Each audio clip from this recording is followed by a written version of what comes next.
Tere päevast, superstaarid! Hetkel on toimumas Davoses, see on siis Šveitsis iga-aastane terroristide kokkutulek. Sisuliselt on selline koht nagu vanades James Bondi filmides, kus need kaabakad saavad omavahel kokku.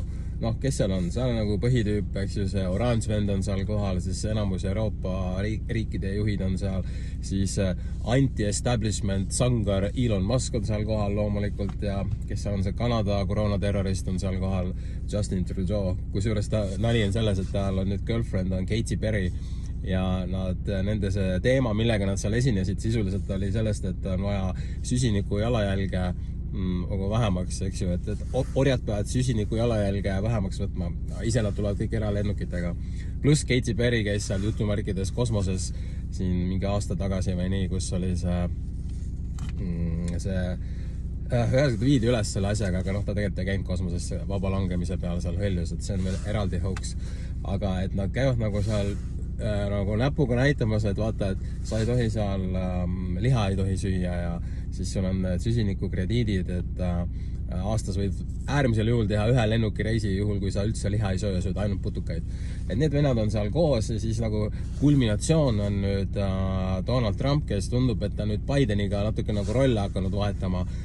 Esiteks see, et ta teeb kõike seda, mida Biden tegi ja ta ütles, et ta teeb neid asju, mida ta lubas oma valimiskampaania ajal, et ta ei tee.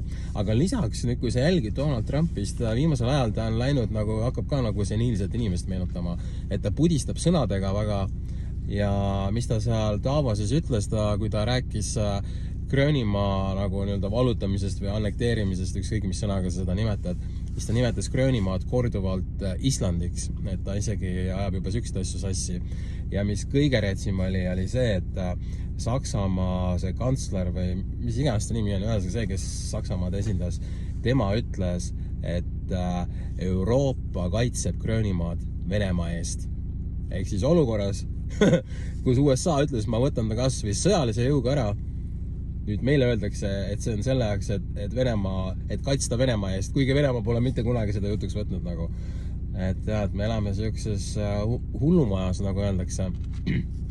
Ja nüüd mõtle nüüd kõik need arvamusliidrid ja poliitikud, nii Eestis kui välismaal, kes ütlevad, et sa pead siin valima poole selles hullumajas. Et milline eeskuju see on?